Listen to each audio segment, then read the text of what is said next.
Book building. In this video, I am going to discuss about book building process. So, നമുക്കറിയാം ഒരു കമ്പനിക്ക് fund raise ചെയ്യാൻ വേണ്ടിയിട്ട് public issue നടത്തും. അതായത് കമ്പനിയുടെ ഷെയർസ് പബ്ലിക്കിന് ഇഷ്യൂ ചെയ്യും. സോ ഈ പബ്ലിക്കിന് ഇഷ്യൂ ചെയ്യുന്നതിന് രണ്ട് മെത്തേഡാണുള്ളത്. ഒന്ന് ഇനീഷ്യൽ പബ്ലിക് ഓഫറിങ്ങും രണ്ടാമത്തത് ഫോളോ ഓൺ പബ്ലിക് ഓഫറിങ്ങും. ഓക്കെ, ഇനീഷ്യൽ പബ്ലിക് ഓഫറിംഗ് എന്ന് പറയുമ്പോൾ കമ്പനി സ്റ്റാർട്ട് ചെയ്തിട്ട് ആദ്യമായിട്ട് ഇഷ്യൂ ചെയ്യുന്ന ഷെയർസിനെയാണ് ഇനീഷ്യൽ പബ്ലിക് ഓഫറിംഗ്, അങ്ങനെ ഇഷ്യൂ ചെയ്യുന്ന പ്രോസസ്സിനെയാണ് ഇനീഷ്യൽ പബ്ലിക് ഓഫറിംഗ് എന്ന് പറയുന്നത്. എന്നാൽ ഫോളോ ഓൺ പബ്ലിക് ഓഫറിംഗ് എന്ന് പറയുന്നത് കമ്പനിക്ക് വീണ്ടും ഫണ്ടിൻ്റെ ആവശ്യമുണ്ടാകുകയാണെന്നുണ്ടെങ്കിൽ ആ കമ്പനി വീണ്ടും അഡീഷണൽ ഷെയർസ് ഇഷ്യൂ ചെയ്യുന്ന പ്രോസസ്സിനെയാണ് ഫോളോ ഓൺ പബ്ലിക് ഓഫറിംഗ് എന്ന് പറയുന്നത്. സോ ഇനീഷ്യൽ പബ്ലിക് ഓഫറിംഗ് ആണെങ്കിലും ഫോളോ ഓൺ പബ്ലിക് ഓഫറിംഗ് ആണെങ്കിലും രണ്ട് മെത്തേഡിലൂടെ നമുക്ക് ഇനീഷ്യൽ പബ്ലിക് ഓഫറിംഗ് മെയിനായിട്ട് നടത്താം. ഒന്ന് ഫിക്സഡ് പ്രൈസ് ഇഷ്യൂ മെത്തേഡിലൂടെയും രണ്ടാമത് ബുക്ക് ബിൽഡിംഗ് പ്രോസസ്സിലൂടെയും. സോ ഫിക്സഡ് പ്രൈസ് ഇഷ്യൂ എന്ന് പറഞ്ഞാൽ ആ കമ്പനി തന്നെ ഒരു ഫിക്സഡ് പ്രൈസ് ഫിക്സ് ചെയ്യും. സോ ആ പ്രൈസ് അവരുടെ കമ്പനിക്ക് എത്ര രൂപയായിരിക്കും അവരുടെ ഷെയർസ് എത്ര രൂപയ്ക്ക് ഇഷ്യൂ ചെയ്താലായിരിക്കും ഇത് ഇൻവെസ്റ്റേഴ്സ് സബ്സ്ക്രൈബ് ചെയ്യുക എന്നുള്ളതിനെക്കുറിച്ചൊരു ധാരണയുണ്ട് എന്നുണ്ടെങ്കിൽ അവർ ആദ്യം തന്നെ ഒരു പ്രൈസ് ഫിക്സ് ചെയ്യും. അങ്ങനെ ഇഷ്യൂ ചെയ്യുന്ന മെത്തേഡിനെയാണ് ഫിക്സഡ് പ്രൈസ് ഇഷ്യൂ എന്ന് പറയുന്നത്. അതേസമയം ചിലപ്പോൾ ആ കമ്പനിയുടെ ഷെയർസ് എത്ര രൂപയ്ക്കായിരിക്കും ആളുകൾ വാങ്ങിക്കാൻ വില്ലിങ് ആവുക എന്നുള്ളതിനെക്കുറിച്ചൊരു ധാരണ ഇല്ല എന്നുണ്ടെങ്കിൽ ആ കമ്പനിക്ക് അഡോപ്റ്റ് ചെയ്യാൻ പറ്റുന്ന ഒരു മെത്തേഡാണ് ബുക്ക് ബിൽഡിംഗ് പ്രോസസ്സ്.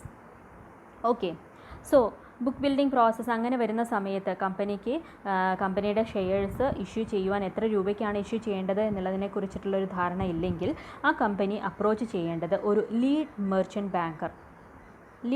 ബാങ്കറെയാണ് അപ്രോച്ച് ചെയ്യേണ്ടത്. അതായത് ഒരു മെർച്ചൻറ്റ് ബാങ്കർ അവർക്ക് ഈ ടാസ്ക് കൊടുക്കുന്നു. അതായത് എത്ര രൂപയ്ക്കായിരിക്കാം കമ്പനിയുടെ ഷെയർസ് പബ്ലിക് സബ്സ്ക്രൈബ് ചെയ്യുക എന്നുള്ളതിനെക്കുറിച്ചിട്ടുള്ള ഒരു ഡിസിഷൻ എടുക്കാൻ വേണ്ടിയിട്ട് ലീഡ് മെർച്ചൻറ്റ് ബാങ്കറെ ഏൽപ്പിക്കുന്നു.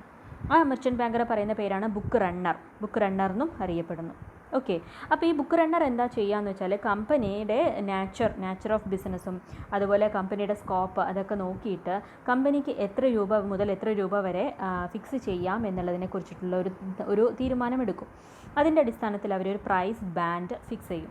പ്രൈസ് ബാൻഡ് എന്ന് പറയുമ്പോൾ ഒരു ലോവർ പ്രൈസും ഒരു ഹയർ പ്രൈസും, അതായത് ഒരു റേഞ്ചിൻ്റെ ഉള്ളിൽ ഇത്ര രൂപയ്ക്കുള്ളിൽ ആ കമ്പനിയുടെ ഷെയർസ് പബ്ലിക് സബ്സ്ക്രൈബ് ചെയ്യും എന്നുള്ളൊരു ഡിസിഷൻ എടുക്കും. ഇപ്പോൾ ഇവിടെ ഒരു എക്സാമ്പിൾ പറയുകയാണെന്നുണ്ടെങ്കിൽ ഒരു merchant banker price band fix ചെയ്തത് 150 to 170 ആണെന്ന് വിചാരിക്കാം. അതായത് 150 എന്ന് പറയുന്നത് ഏറ്റവും ലോവസ്റ്റ് പ്രൈസ്, 170 എന്ന് പറയുന്നത് ഹയസ്റ്റ് പ്രൈസ്. ഓക്കെ, സോ ഈ 150 പറയുന്ന പേരാണ് ഫ്ലോർ പ്രൈസ് ആൻഡ് 170 പറയുന്ന പേരാണ് ക്യാപ്പ് പ്രൈസ്. സോ കമ്പനിയുടെ ഷെയർസ് 150 രൂപയ്ക്കും 170 രൂപയ്ക്കും ഇടയിൽ, അതായത് ആ ഒരു പ്രൈസ് റേഞ്ചിൽ ഫിക്സ് ചെയ്യുകയാണെന്നുണ്ടെങ്കിൽ കമ്പനിയുടെ ഷെയർസ് സബ്സ്ക്രിപ്ഷൻ നടക്കും എന്നുള്ള ഒരു തീരുമാനത്തിൽ അവരെത്തും. ഓക്കെ, അപ്പോൾ അതിന് അവർ ഒരു പ്രൈസ് ബാൻഡ് കൂടാതെ ഒരു ടിക്ക് പ്രൈസും കൂടെ ഫിക്സ് ചെയ്യുന്നു. എന്താണ് ഈ ടിക്ക് പ്രൈസ് എന്ന് പറഞ്ഞിട്ടുണ്ടെങ്കിൽ, ടിക്ക് പ്രൈസ് എന്ന് പറയുമ്പോൾ ആ ഡിഫറൻസ് ആണ്, അതായത് രണ്ട് പ്രൈസുകൾ തമ്മിലുള്ള ഡിഫറൻസാണ്. ഇവിടെ ഇപ്പോൾ എക്സാമ്പിൾ പറയുകയാണെങ്കിൽ ടിക്ക് പ്രൈസ് 5 എന്ന് ഫിക്സ് ചെയ്താൽ അതിൻ്റെ അർത്ഥം നമ്മുടെ പ്രൈസ് ബാൻഡ് വരുന്നത് 150 to 170 ആണ്. സോ ഓരോ 5 രൂപയാണ് ഇൻക്രീസ് ഉള്ളത്, അതായത് 150 to 155, ദെൻ പിന്നെ 160, 165, 170, അങ്ങനെ ഇത്രയും 5 ഡിഫറെൻറ്റ് പ്രൈസിൽ ഈ കമ്പനി എന്ത് ചെയ്യുന്നു, കമ്പനിയുടെ ഷെയർസ് പിന്നെ പബ്ലിക്കിന് ഇഷ്യൂ ചെയ്യുന്നു.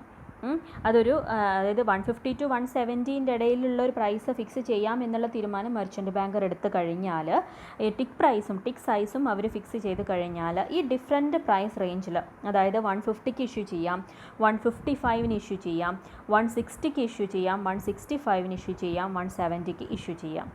സോ ഇഷ്യൂ ചെയ്യുന്ന സമയത്ത് ആളുകൾ സബ്സ്ക്രൈബ് ചെയ്യുന്നത് എങ്ങനെയാണ് എന്നുള്ളതിൻ്റെ അടിസ്ഥാനത്തിലാണ് ബുക്ക് ബിൽഡിംഗ് നടത്തുന്നത്. ഓക്കെ, അപ്പോൾ നമുക്ക് നോക്കാം. ഇപ്പോൾ ഇവിടെ ഫോർ എക്സാമ്പിൾ നമ്മളിപ്പോൾ നേരത്തെ പറഞ്ഞ ഈ 150ക്കും 155നും 160, 165 ആൻഡ് 170 ഈ 5 ഡിഫറെൻറ്റ് പ്രൈസിൽ ഇഷ്യൂ ചെയ്തപ്പോൾ നമുക്ക് കിട്ടിയിട്ടുള്ളത് 150ക്ക് ഇഷ്യൂ ചെയ്തപ്പോൾ 1 ലാക്ക് ഷെയർ ഹോൾഡേഴ്സ് എന്ത് ചെയ്തു, കമ്പനിയുടെ ഷെയർസ് സബ്സ്ക്രൈബ് ചെയ്തു. അതേസമയം 155ന് ഇഷ്യൂ ചെയ്തപ്പോൾ 2 ലാക്ക് ആണ് അവർ സബ്സ്ക്രിപ്ഷൻ നടത്തിയത്. 160 ആയപ്പോൾ 4 ലാക്കായി. 165 1,56,000 ആൻഡ് 170 1,99,000.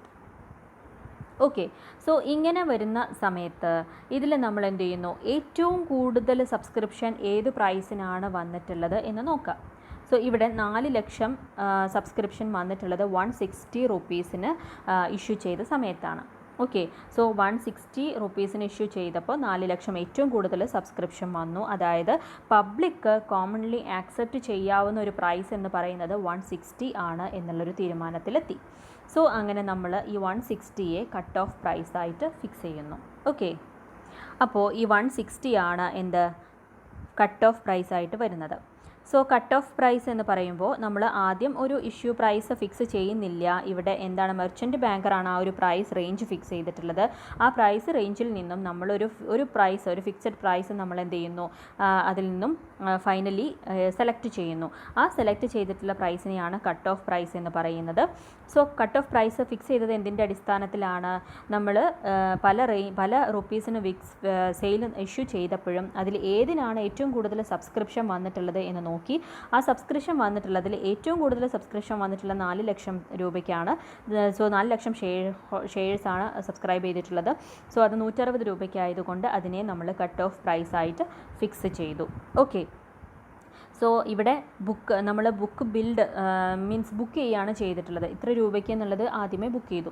അപ്പോൾ ഇനി നമ്മൾ എന്താ ചെയ്യേണ്ടതെന്ന് വെച്ചാൽ ഈ 4 ലക്ഷം രൂപയ്ക്ക് സബ്സ്ക്രിപ്ഷൻ നടത്തിയിട്ടുള്ളവർക്ക് 160 റുപ്പീസിന് കൊടുക്കുന്നു. ഇനി 165 രൂപയ്ക്ക് സബ്സ്ക്രൈബ് ചെയ്ത 1,56,000 ഷെയർസ് ഉണ്ട്. 165 രൂപയ്ക്ക് ഇവർക്ക് നമ്മൾ എന്ത് ചെയ്യുന്നു, 5 രൂപ തിരിച്ചു കൊടുക്കുന്നു. ഓക്കെ, 5 രൂപ എക്സസ് ആണ്. കാരണം അവർ 165 രൂപയാണെങ്കിലും നമ്മളുടെ ഷെയർസ് വാങ്ങിക്കാൻ റെഡിയാണ്. പക്ഷേ നമ്മളിപ്പോൾ എന്തായി, കട്ട് ഓഫ് പ്രൈസ് 160 രൂപ ഫിക്സ് ചെയ്തു. സോ അതുകൊണ്ട് നമ്മൾ ഈ 5 രൂപ അവർക്ക് എക്സസ് ഉള്ളത് തിരിച്ചു കൊടുക്കുന്നു. 5 രൂപ വെച്ചിട്ട് ഓരോ ഷെയർസിൻ്റെ അവർക്ക് തിരിച്ചു കൊടുക്കുന്നു. ഇനി 170ൻ്റെ കേസിലാണെന്നുണ്ടെങ്കിൽ 10 രൂപ എക്സസ് ആയിട്ടുണ്ട്. അപ്പോൾ ഈ 10 രൂപ വെച്ചിട്ട് ഓരോ ഷെയർസിനും അവർക്ക് തിരിച്ചു കൊടുക്കുന്നു.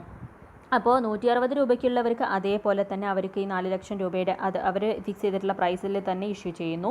165 രൂപയ്ക്ക് ആണെന്നുണ്ടെങ്കിൽ നമ്മൾ റിട്ടേൺ ബാക്ക് 5 റുപ്പീസ് വെച്ച് കൊടുക്കുന്നു. 170 ആണെന്നുണ്ടെങ്കിൽ 10 റുപ്പീസ് വെച്ച് റിട്ടേൺ ബാക്ക് കൊടുക്കുന്നു. അതേസമയം ഇനി 155ൻ്റെ കേസിൽ നോക്കുക. 150 റുപ്പീസിന് റെഡി ആയിട്ടുള്ള ആളുകൾ 1 ലക്ഷമാണ്. സോ 1 ലക്ഷം ഷെയർസാണ് അവർ വാങ്ങിക്കാൻ റെഡി ആയിട്ടുള്ളത്. അങ്ങനെയാണെങ്കിൽ അവർക്ക് ഒന്നുകിൽ അവരെ എന്ത് ചെയ്യാം, ക്യാൻസൽ ചെയ്യാം, അവർക്ക് ഷെയർസ് ഇഷ്യൂ ചെയ്യാതിരിക്കാം.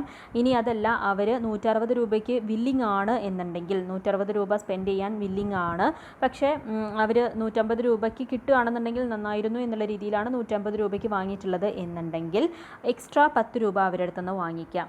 ഓക്കെ, ഈ എക്സ്ട്രാ 10 രൂപ തരാൻ അവർ വില്ലിംഗ് അല്ല എന്നുണ്ടെങ്കിൽ അവരുടെ അടുത്തുനിന്ന് ഷെയർസ് തിരിച്ചു വാങ്ങിക്കുക, അവർക്ക് ഷെയർസ് കൊടുക്കാതിരിക്കാം. അതേപോലെ തന്നെ 155ൻ്റെ കേസിലാണെന്നുണ്ടെങ്കിലും 5 രൂപ എക്സസ് ആയിട്ട് അവർ പേ ചെയ്യാൻ റെഡിയാണ് എന്നുണ്ടെങ്കിൽ അവർക്ക് ഷെയർസ് ഇഷ്യൂ ചെയ്യാം. അതല്ല, അവർ റെഡിയല്ല എന്നുണ്ടെങ്കിൽ അവരുടേതും ക്യാൻസൽ ചെയ്യാം. ഓക്കെ, സോ ഇങ്ങനെയാണ് നമ്മൾ എന്ത് ചെയ്യുന്നത്, പ്രൈസ് ഫിക്സ് ചെയ്യുന്നത്.